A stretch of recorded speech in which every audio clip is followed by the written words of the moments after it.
That is, the wealthiest spot on this planet is not the diamond mines of South Africa. It's not the oil fields of Iran or Iraq. It's not the uranium mines of the Soviet Union. It's not the oil wells of Iraq. The wealthiest spot on this planet is not the sea food of the oceans. But the wealthiest spot on this planet is right in your neighborhood. It's the cemetery.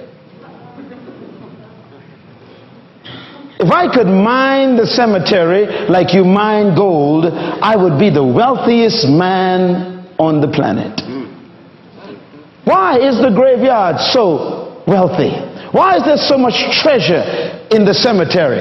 Why? Because buried in the cemetery are dreams that were never fulfilled, books that were never written, ideas that never became reality, visions that were never manifested. There in the graveyard are paintings that were never painted, songs that were never written, books that we'll never read. In the cemetery are great manufacturing plants that were never built.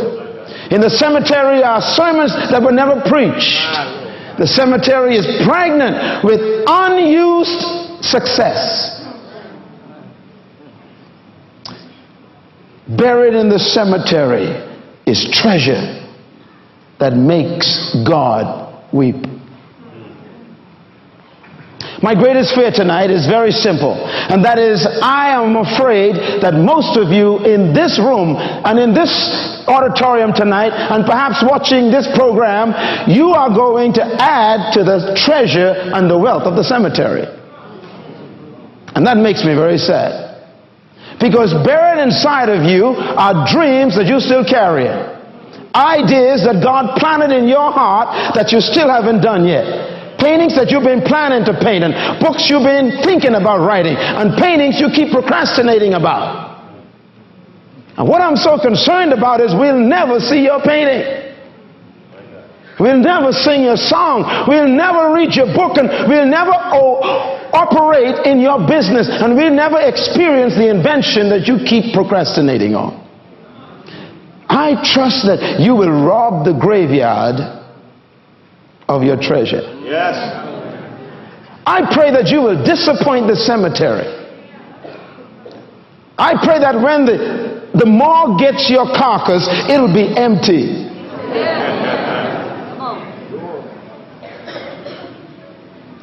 Treasure. What do you call this massive treasure that's in every cemetery? It's called potential. Write the word down. Potential. Everybody say it. Potential. Say it one more time. Potential. Why is this called potential? Well, potential, I want to define it for you one more time. Potential is untapped power. Potential is unused ability. Are you ready? Potential is dormant strength. Potential is hidden power. Potential is all you could be but you haven't become yet. Potential is how far you can go in life but you haven't gone yet. Potential is who you really are but we haven't seen you yet. Potential is everything you could be but you haven't become it yet. Potential is all you can do but you haven't done yet.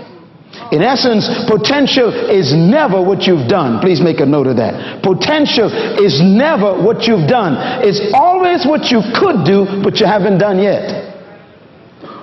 In essence, whenever you've done something, it's no longer your potential. Therefore, potential is everything that is yet unused, that is still within you.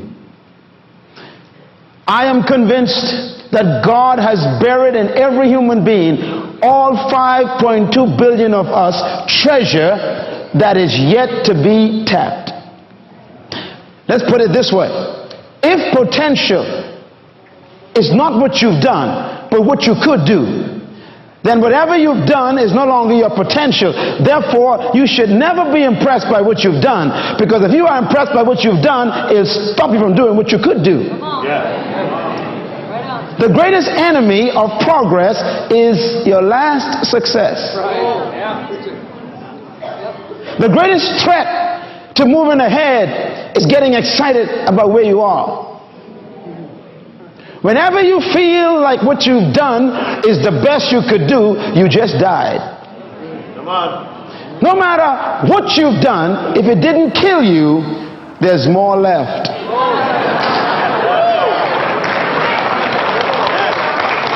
As long as you're breathing, God got something else left inside. Until you are gone, you're still pregnant.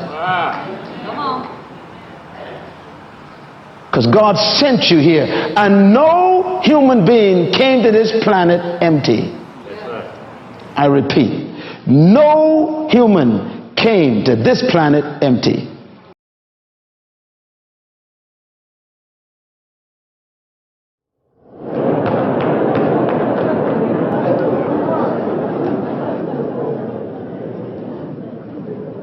Now, I want to talk to you about the best kept secret. And the best kept secret is a strange secret, because only one person has it. And the secret is about you.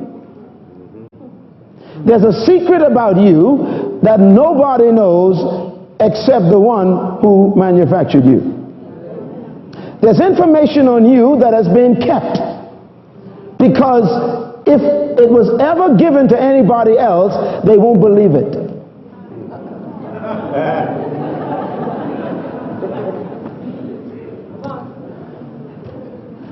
First, I want to deal with a little issue before I go any further. I want to talk about how to be set free so you can discover your secret. The key to freedom is knowledge. Just write these principles down. The key to freedom is knowledge.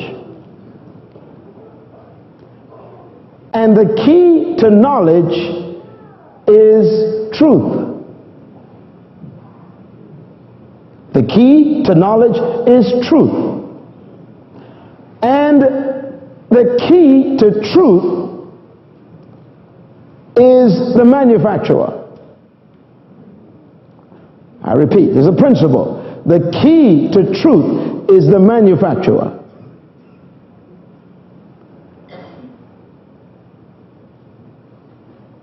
Let's talk. The greatest enemy of man is not sin. The greatest enemy of man is not Satan. The greatest enemy of man is ignorance.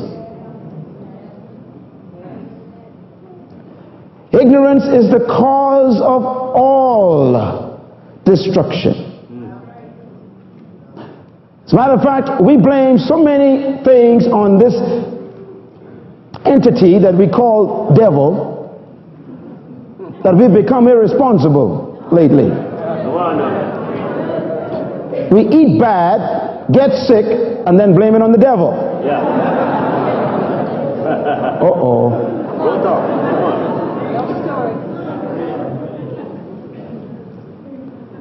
Ignorance is the major enemy of man.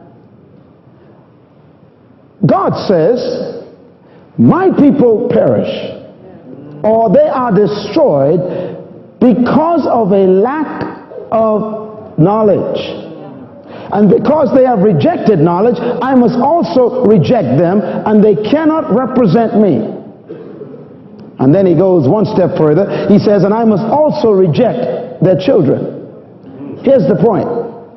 If you don't know anything, and you teach your children what you know,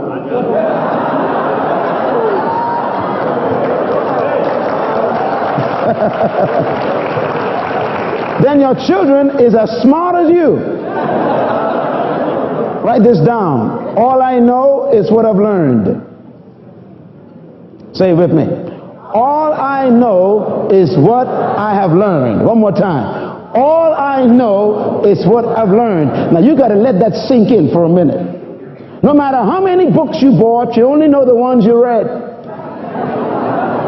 Don't look now if someone's looking at you.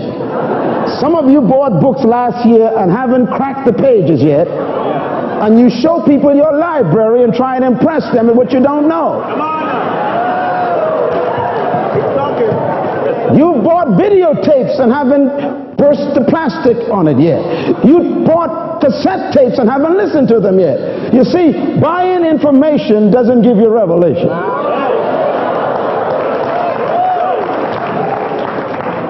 Now here's what God says about that. He says, because you have rejected knowledge, I must reject you. It's impossible to reject something that was not available. Therefore, your ignorance was a decision. 90% of the knowledge you need is right in your house in a book you never read. That's good. Every time you pass a library, knowledge incriminates you.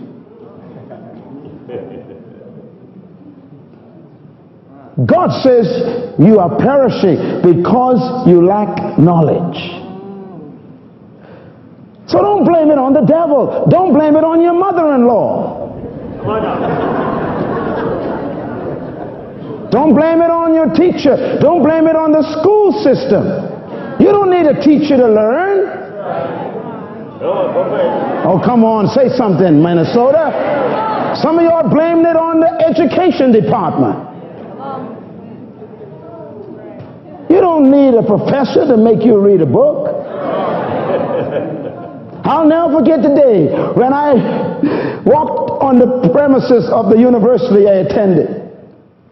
I walked into my first class, freshman, and here comes this professor. And I was so excited, all my books, and I sat there ready, eager to learn.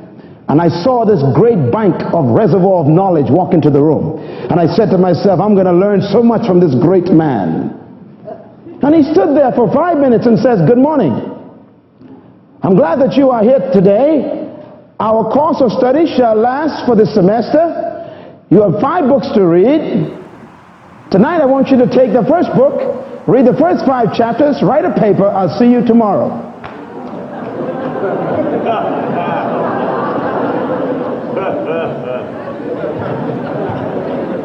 Where are you going?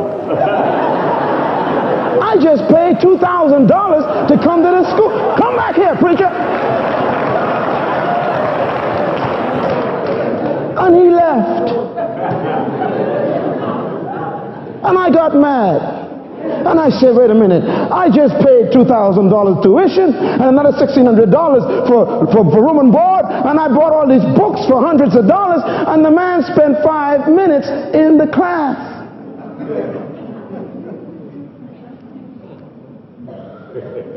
I went to the library and realized that I was going to be spending over $57,000 for someone to tell me go and read a book.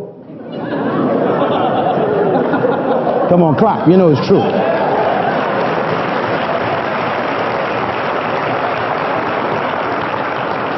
Knowledge is the key to freedom. But the key to knowledge got to be checked carefully. I used to think that knowledge was power. That's not necessarily true.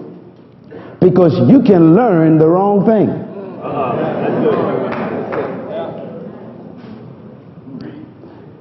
Jesus said the only thing that can set you free is not knowledge, but knowledge of the truth.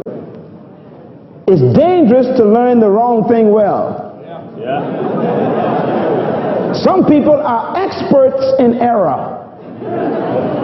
Come on, talk to me. So knowledge doesn't mean you're smart, because what you may have learned may not be true. And the most dangerous thing for a person to have is knowledge that is erroneous that they believe is true. The most dangerous human being I've ever met is one who has zealous error. People with zeal who are wrong. And it's the cause of great tragedy in our humanity and in our history of man. Most of the problems in our past are results of zealous, erroneous people. People who had information that was erroneous, it was wrong, but they thought it was right and they were zealous. Hitler, for example, believed that everybody else was subhuman and the Aryan race was the only true human race. And that error made him massacre millions of people. The Crusaders, who were Christians, were under an error, and they killed thousands and thousands of people all over Europe because they had a theological error and tried to force people to come to Jesus with the sword.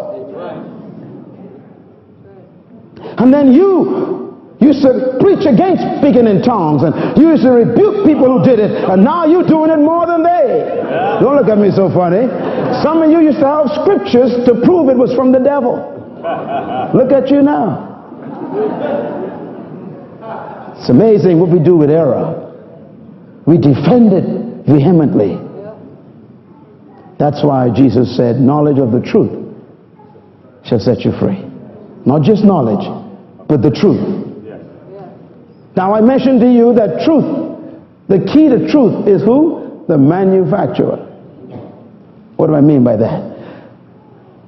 The manufacturer is the only one who knows the truth about his product. Let me try it one more time. The manufacturer is the only one who knows the truth about his product. Everybody else is experimenting. Come on now. That's good. Everybody else is guessing. And everybody else has opinions. The manufacturer knows the truth about his product. That's why you shouldn't get information from anyone else except the manufacturer. Don't even believe the retailer, because he's in business for sales. Lord, help me tonight.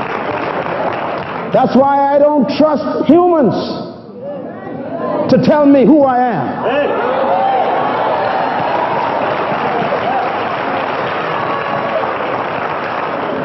Don't depend on customers' experience to determine the value of a product, because some customers don't know how to use it. Y'all are slow here tonight. Many of us have literally allowed people to talk us out of good products because they abused it and it didn't work for them. Not because your marriage didn't work doesn't mean marriage doesn't work. Hello. You just didn't know how to stay married. You didn't follow the manufacturer's manual. You didn't follow the specifications. Hello, somebody. So if the toaster didn't work for you, that doesn't mean the toaster ain't no good. You just plugged it in wrong. Are you understanding me? The truth about a product is only hid in the mind of the manufacturer. There's some things that you can do that are based on the kingdom system that will give you the success and the prosperity that you need in the midst of that crisis. A couple of things about crisis to write down. Number one, crisis is the incubator of creativity. Most of the time, we're not creative until something bad happens to us. When things fall apart, it makes us think outside the box. Secondly, crisis demands a new way of thinking about old problems. An old problem is you got to pay your mortgage. The problem is the source of income that you used to pay it with has been dried up. But the old problem hasn't gone away. You still got to pay your mortgage. So what you got to do now is find a new way to generate income to pay the old problem. So crisis actually forces you to think about new ways to solving old problems. Thirdly, crisis is an opportunity to improve and advance over old ideas. Sometimes the only way for you to move on is for something to happen to push you. And many times we don't grow until we have to. So crisis comes many times to improve us because we've been stuck in a place too long. And number 5, crisis comes also to produce growth, and it also produces a sense of development. It makes you develop new approaches to life. Crisis creates new opportunities. It's amazing when we look at the world today, every progressive invention came out of a problem. And that's because crisis makes you develop and think in new ways. Number 7 is very important. Crisis produces and manifests true leadership ability. No matter how much you would like to claim to be a leader, only crisis proves it. You are not really a leader in good times. Anybody can lead in good times. Leadership is tested and proven when there is a crisis environment. So crisis comes to test to see if you are as mature as you claim to be. Shakespeare said these words. I love it. He says, "Sweet are the uses of adversity." Say that with me. Sweet are the uses of adversity. That's a deep statement. In other words, he's telling us when things are adverse, when things are in crisis, don't panic, use them. Use them for the positive result. Everything that happens to you could be used to produce something good. That's amazing. Everything. So Shakespeare caught on to something. He realized in his own thinking that adversity can be used to benefit the one under the adversity. The richest man, one of the richest men in America, his name is John Huntsman. John Huntsman is the founder of one of the largest companies in the United States, and they produce about 90% of all the plastics, forks, and spoons that you use in your house or at your parties. This company is this is like the #1 company in the world that produces plastic plates and plastic cups. This is the company here. It's owned by this man. His company fell into debt, and his company actually collapsed some years ago. And he went into a crisis mode, and he went to the bank. The bank said they ain't loaning no more money, and his company went into bankruptcy. He went home and told his wife, "I quit. I'm never going to start this company again. I'm going to go find me a job. It's over." His wife said to him, "Honey, you told me that this idea was given to you by God and that you going to build this and make it successful. That's why I married you. I believe you. Now, if you're going to do this, go back and start again." He said his wife made him go back and ask another bank. He left the old bank, and he showed the bank the truth. He said, "Here's what I did in the last 15 years. Here's what happened, and I could start again. I know how to build a business. Will you trust me?" And the bank says, "I'll take a chance on you." He had no credibility, no assets, just a record that he built a company. The bank took a chance on him, and he began to start the company again. Today, the company is worth over $14 billion. He ran for the president of the United States during the time of Obama. You remember this man's name. He's one of the candidates for the president of the United States. Billionaire. Here's what he said as a result of his crisis. I quote, "If there is a silver lining to bad times, it is this: when facing severe challenges, your mind is normally at its sharpest." End quote. Now look at the statements in that statement. He said, when you are under the biggest pressure, that is when your mind is normally at its sharpest, because your mind is having to think of things it never thought of before. See, the problem with humanity is we are creatures of habit. We have a habit of going to work. And all of a sudden you ain't got no work, you're still going to work. There are folks who get up, put their clothes on, for God they got fired. And they drive past the place up and down, just looking at the place. Hey, you are fired, okay? Break the pattern. We got a pattern of being broke. So we even get money, we spend it just to make sure we are broke. It's a pattern. But crisis comes to break the pattern.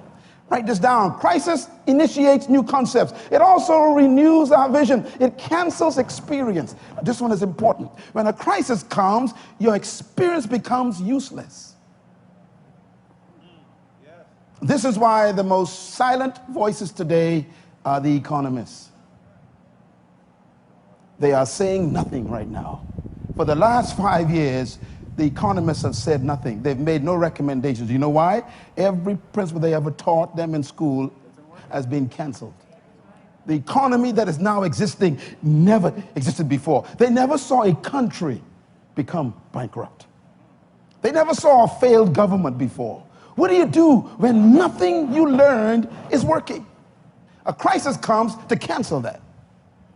And this is why I think, I've been taught, like many of you, my parents were so nice. They said, children, go to school, get an education.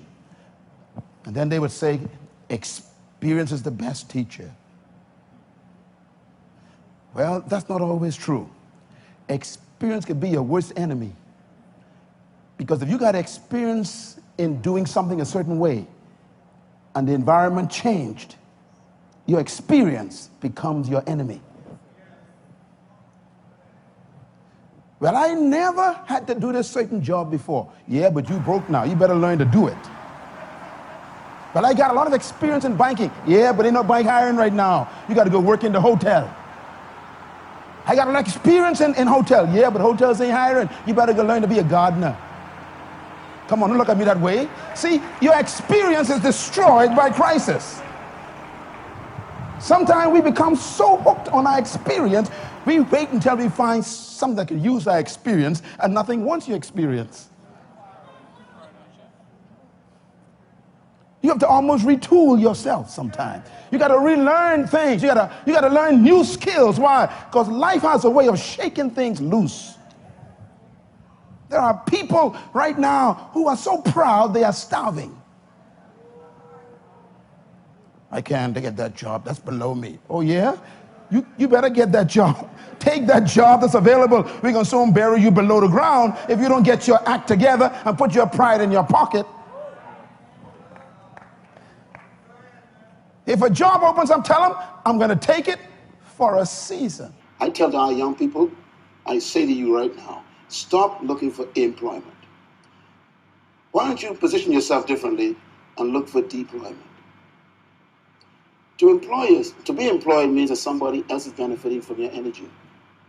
To deploy yourself means that you are using your own energy to be productive. So instead of waiting for someone to give you a job, create your own work.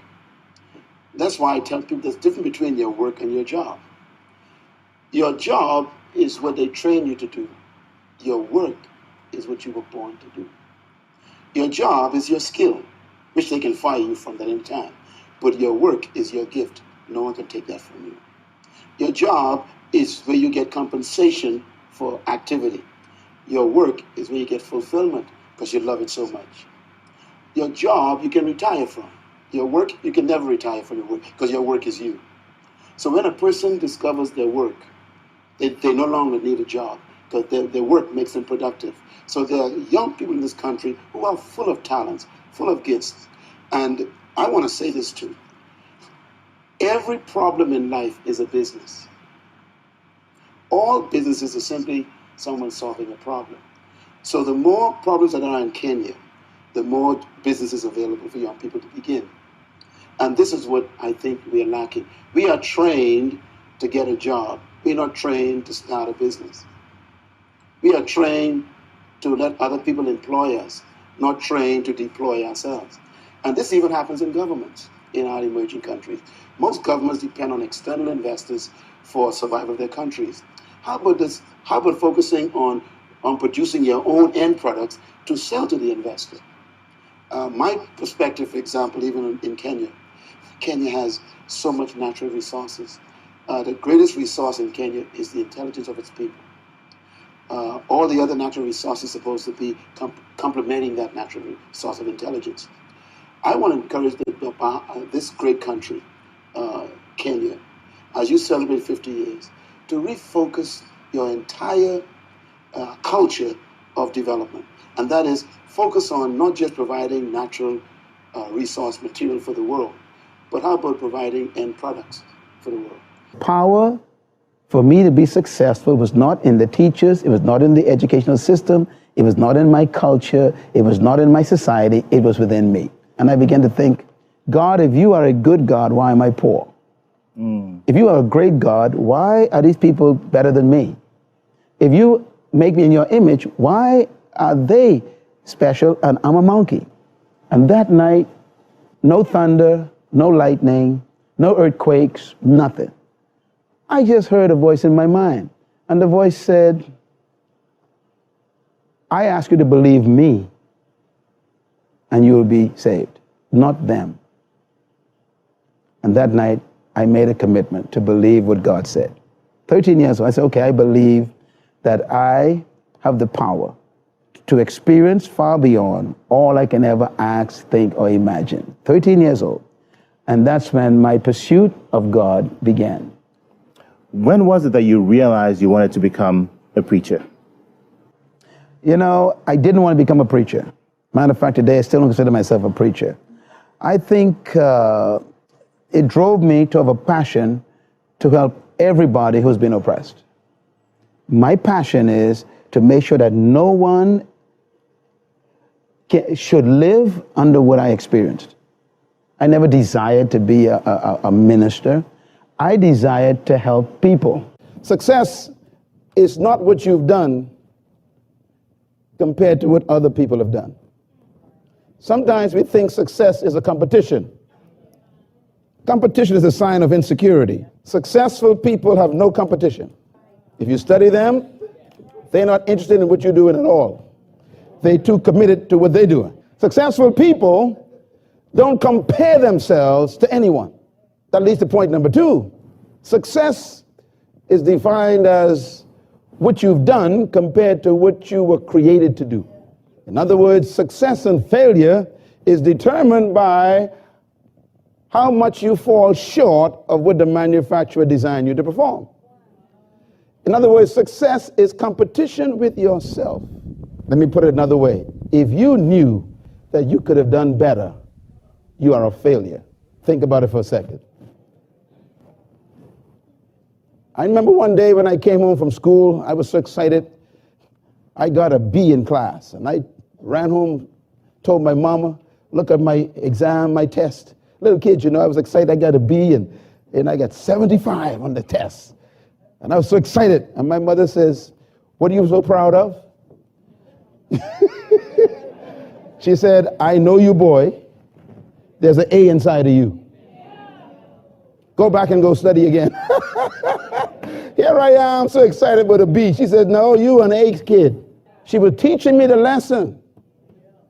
She said, now you came first in the class with 75.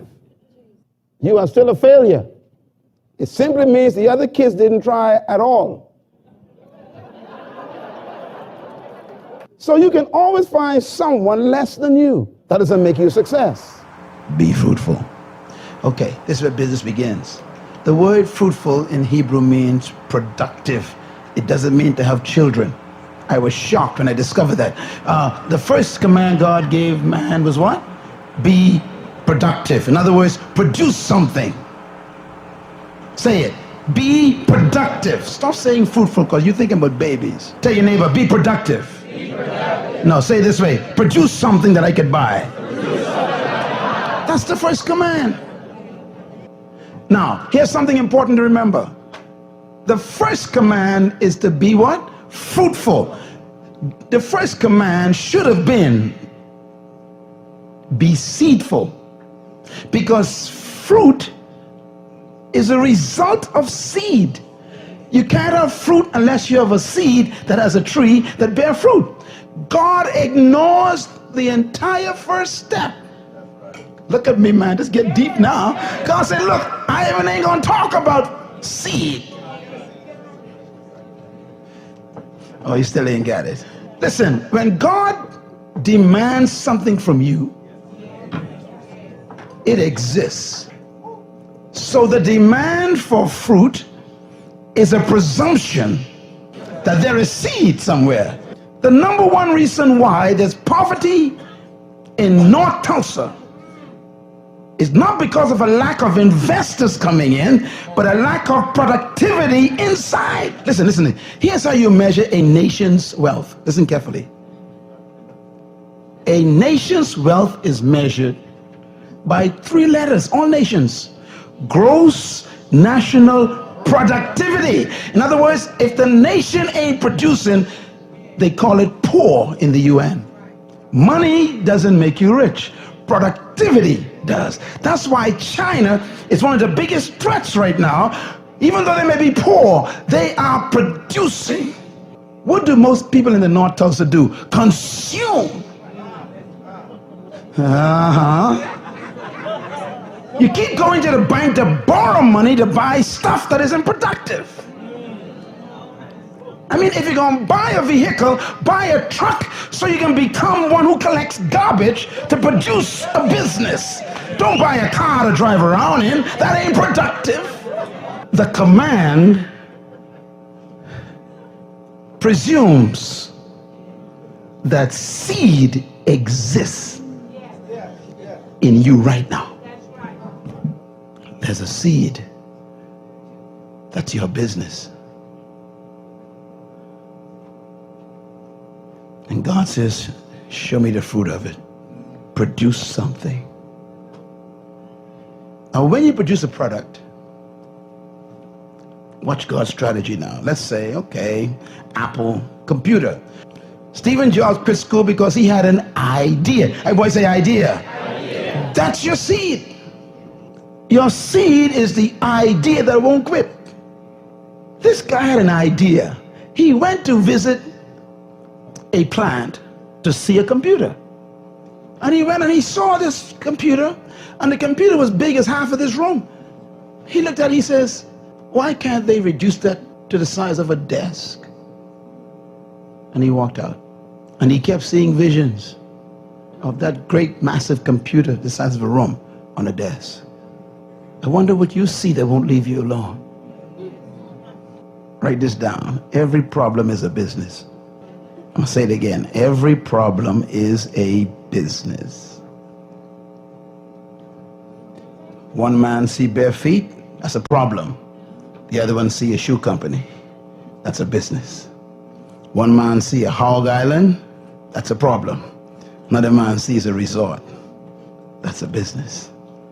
Produce your seed. Produce your fruit. And I want to focus on discovering and releasing, how to release your hidden greatness. Every human being in this room and those watching by the internet, you have inside of you, I have no doubt about it, greatness. But most people will die with their greatness on the inside. And this is why we have this conference. Because we don't want you to be one of those persons who die with their greatness. Let me say a few comments about greatness. Every human desires 2 things in life. I want you to write them down. 2 things every human wants. 6 billion of us, and now 7 billion since last April on this planet, want 2 things. And everything you do is motivated by these 2 things. 1, we want power. Every young person, every old person wants power. We got to talk about what power is. And the second thing we want is greatness. We don't talk about these too much, but every human being wants power and they want greatness. This is why we are motivated to wear certain clothing. We call them power clothing. This is why we try to join a gang, because being in a gang of people gives you power to threaten other people. This is why we would actually want to steal money or gain money, because money gives you power to buy things that you want to make you feel important. Everything we do is motivated by these 2 things, power and greatness. Now, I want to mention something about power. What is power? Power, I want you to quote it with me out loud up on the board so you can remember it when you leave here. What is power? Read it. Power is the ability and the capacity to control circumstances and in the environment. That's power. Power is what? The ability to control circumstances and to control your environment. That's what power is. And everybody wants it. The politician wants it. The banker wants it. The parent wants it. The young person wants it. Everybody wants power to control circumstances. What is greatness? Write this down. Greatness, out loud please, is a sense of value, importance, and significance. That's greatness. Greatness is when you feel that you are important to the world. You feel great when you feel that you are valuable to society. Greatness is when you feel that you are significant to your generation. In other words, the desire for all of us to be great and to control our environment is natural. You, as a 16-year-old, your desire to become the head of the class is a desire for greatness. You, as an 18-year-old, your desire to go to college and get a degree so you can get a better job, so you can make more money, so you can buy things you want, is a desire for control, a desire for greatness. And this is why people get in trouble. They're pursuing power and greatness. Now let me repeat again. The pursuit of power and greatness is natural. As a matter of fact, if you don't want to be great, something's wrong with you. If you have no desire to be powerful, something's wrong with you. Every person here desires these things. I put it this way. God is not against your desire for greatness. He's not against your desire for power, because God created you to be great. Potential is who you are, but no one knows it yet. Potential is who you could become, but you haven't become it yet. Potential is how far you can go, but you haven't gone yet. In other words, potential is never what you've done. Because once you've done something, it ceases to be your potential. Potential, therefore, has to do with what you haven't done yet, that you can still yet do. And that's why I am after you. I came after you because I'm bored with what you've done. I'm bored. You got a PhD, so what? It's over. What's left? That's right. Potential, therefore, is not about what you've achieved. It's what you haven't achieved yet that you could achieve. And this is why I say this, that the enemy of your potential, write it down, is your last success. The greatest enemy of your potential is your success. Because when you become successful at something, it tempts you to stop. This is why I am always nervous about people's accolades concerning me. I don't trust too many awards people give me. I have so many degrees bestowed upon me, and I hide them away because I don't even want to see them. They may stop me from moving. Nothing is more dangerous than camping on your success. And so you possess the potential, and it's hidden. There's some examples of character that you need to write down. Now, why do we call, for example, the alphabet characters? Because A is always A. B is B at 2 a.m. in the morning. C is still C, whether it's in Africa, Asia, or in the Bronx. It doesn't change. That's why we call them characters. Why do we call numbers characters? Because 1 is always 1, and 2 is always 2. Whether you are using it in the night or the day, it doesn't change. It's character. Why do we call statues characters? Because, like Victoria, no matter what happens around them, they never change. Why do we call principles characters? Because principles are laws. They never change. You know, one of the secrets to my success as a coach of government leaders and business leaders, one of my secrets of being an effective communicator, one of my secrets of being a good teacher is simple. It's not my education. The secret to my success is I only teach principles. That's it. You can never disagree with a principle. You can ignore it. You can hate it, but you can never disagree with it. For example, gravity is a principle. You could fast and pray and speak in tongues, but if you jump off a building, you're going to die. Why? You are violating a principle.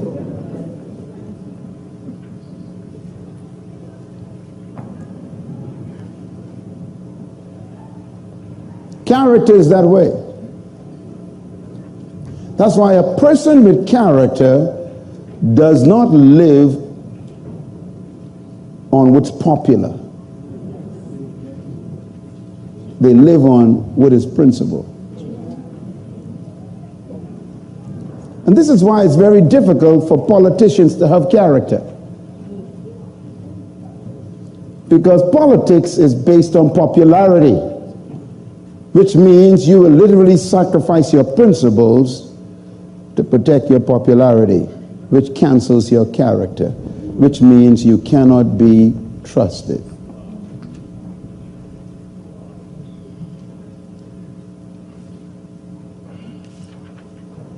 There are preachers who are politicians. They would sell their principles for a pot of porridge. No character. Character, therefore, is simply that which is unchanging. Write it down. My question is, how often do you change? Who are you? Are you the same person all the time? Are you consistent? Are you predictable?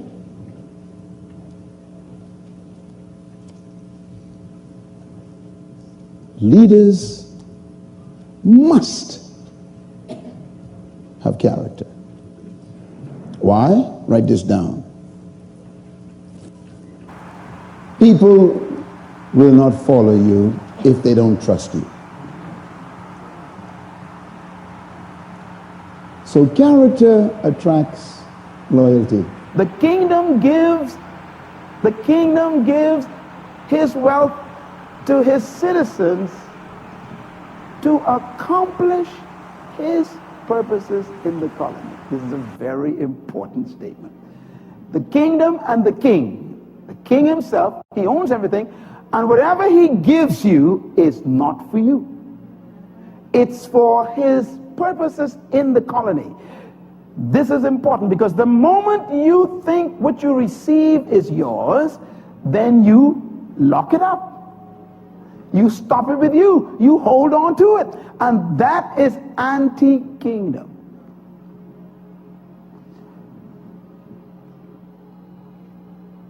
If God cannot get it through you, he won't get it to you.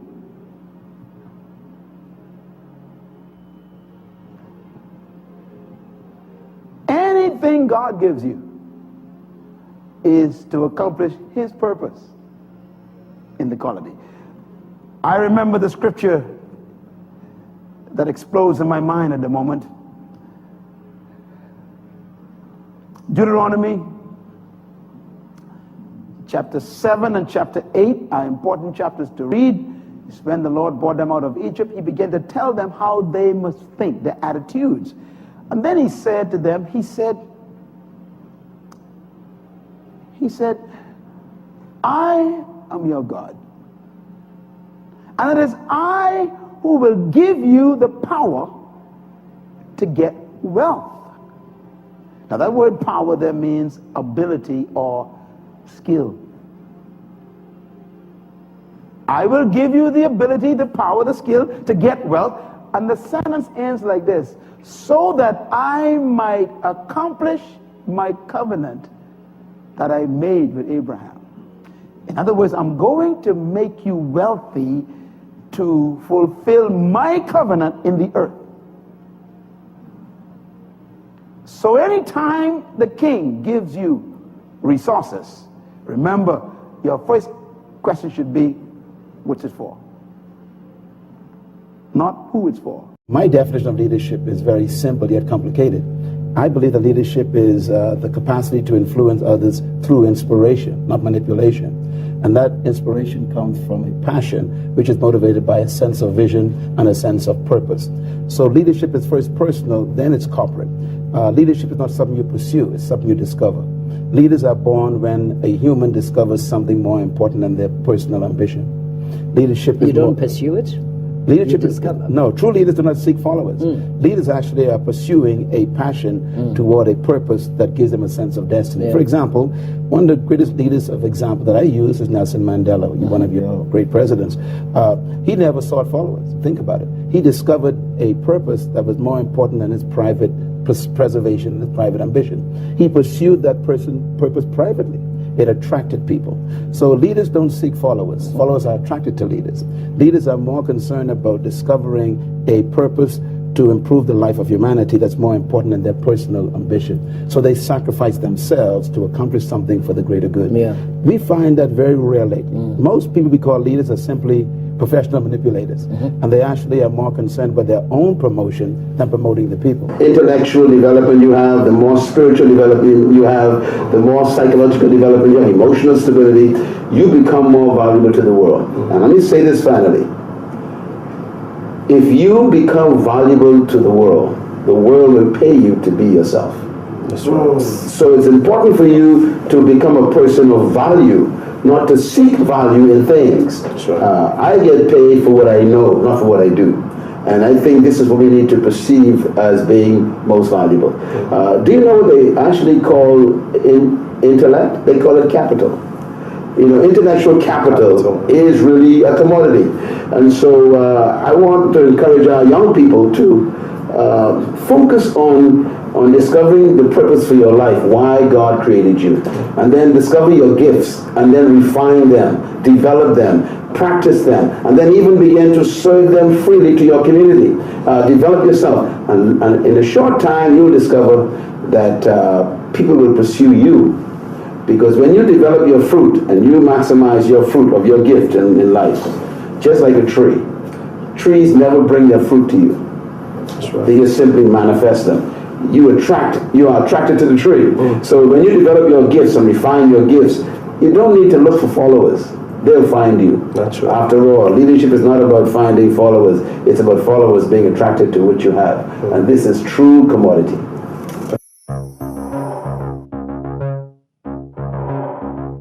How do you think, in your opinion, sir, can we solve this leadership problem in Africa? You know, the leadership problems in all developing countries, not just Africa, but all of them, are really historical problems. And all of them result from the same experience, and that is colonialism. Oppressive colonialism in the last 300 years was not designed to produce leaders. It was designed to maintain followers. In other words, the colonialists had no interest in making the oppressed leaders. They wanted to make them slaves. And so there was no need for them to train them, to educate them, to prepare them for power, to manage resources.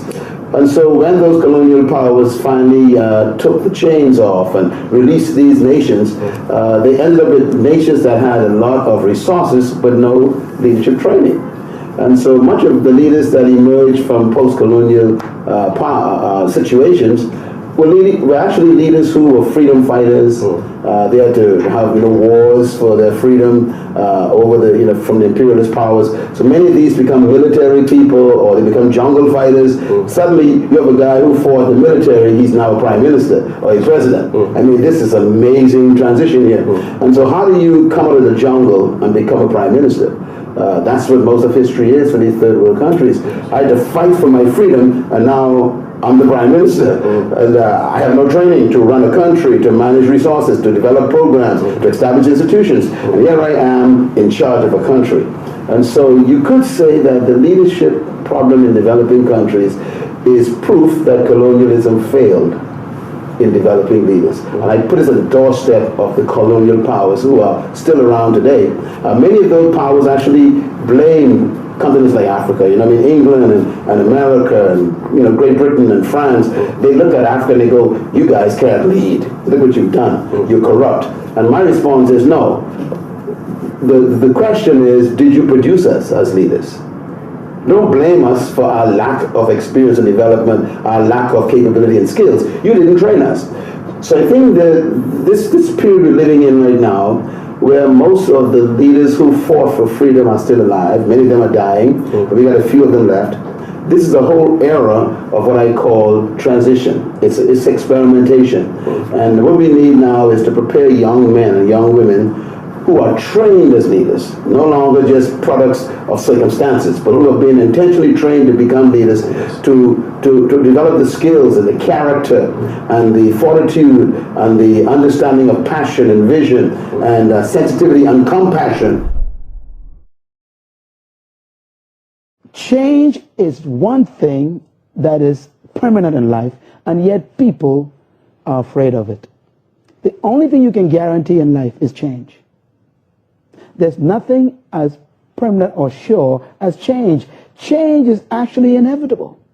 So if change is a constant, the key to life then is to learn how to manage and benefit from change. Change is beautiful. For example, I say this often, that there can be no improvement without change. And yet not all change is improvement. For example, if you used to weigh 110 pounds and now you weigh 170, that was a change. But it's not an improvement. It can actually be a threat to your health. But if you want to improve, you have to change. And God is a God of change, even though God never changes. Because everything God does is always temporary. He never does the same thing twice. No miracle in the Bible was ever repeated. God never healed anyone the same way twice. God is too creative to remain a constant. God is permanent, but he never does anything the same way twice. So you got to get used to change. And change is the most beautiful thing in the world, because change means that you are never going to be bored in life when you keep company with God. And do you know that we hate change because change threatens our security. And our security is what traps us. Nothing is more dangerous to self-destruction than comfort. This is why, Ecclesiastes 3 says this. It says, to everything there's a season. Then it says there's a time to be born and a time to die. There's a time to laugh and a time to mourn. We love the laughter part. But we forget that there's going to be a change where sometime we got to cry. We love the part where it says we gather. But what about the part where it says we scatter? Change comes into your life to remind you that nothing is permanent. You got to learn, therefore, to live life very loosely. Don't hold on to anything too tight. That's why God has the principle of change in life. The danger of comfort and security is it traps you from development and growth. Whenever God wanted to do something great, he always upset comfort. Because the only way for God to take you where you're supposed to be is to get you to leave where you are. And where you are is secure. Change produces two things. It produces insecurity and the unknown. And both of them are very important for growth and development. And we are afraid because we expect things to remain the same. Like I said earlier, the most important approach to dealing with change